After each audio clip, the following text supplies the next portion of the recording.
Right breaking news చూస్తున్నాం. ప్రయాగ్రాజ్ లో కుంభమేళాకు count down షురూ అయింది. ఈ నెల 13 నుంచి ఫిబ్రవరి 26 వరకు మహా కుంభమేళా జరగనుంది. ఈ కుంభమేళాకు 40 కోట్ల మంది హాజరయ్యే అవకాశం ఉందని యూపీ సర్కార్ చెబుతోంది. మరోవైపు ప్రయాగ్రాజ్ కు సాధువులు తరలి వస్తున్నారు. మహా కుంభమేళా ఏర్పాట్ల పర్యవేక్షణకు సీఎం యోగి ఆదిత్యనాథ్ ప్రభుత్వం పటిష్ట చర్యలు చేపట్టింది.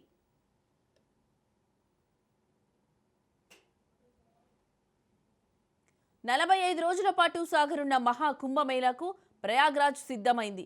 భక్తుల అవసరాలు, భద్రత కోసం ఉత్తరప్రదేశ్ ప్రభుత్వం పెద్ద ఎత్తున ఏర్పాట్లు చేసింది.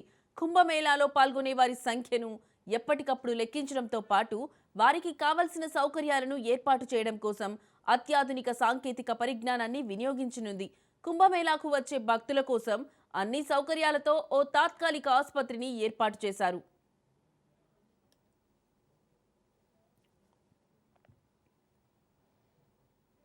యూపీలోని గంగా, యమున, సరస్వతి నదుల సంగమ ప్రదేశం ప్రయాగ్రాజ్ వద్ద ఈ నెల 13 నుంచి ప్రారంభమయ్యే మహా కుంభమేళాకు రాష్ట్ర ప్రభుత్వం భారీ ఏర్పాట్లు చేస్తుంది. దీనిలో పాల్గొనే భక్తుల సౌకర్యం కోసం 1,60,000 టెంట్లు, 1,50,000 మరుగుదొడ్లను ఏర్పాటు చేస్తున్నారు. 15,000 మంది పారిశుద్ధ్య కార్మికులు పనిచేస్తారు. అలాగే 1,250 కిలోమీటర్ల పైప్ లైన్ను సిద్ధం చేస్తున్నారు.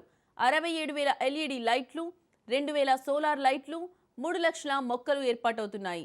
కృత్రిమ మేధ ఆధారిత కెమెరాలు, ఆర్ఎఫ్ఐడి రిస్ట్ బ్యాండ్స్, యాప్ ట్రాకింగ్లతో భక్తులను లెక్కిస్తారు. ఈ మేళా 45 రోజుల పాటు జరుగుతుంది.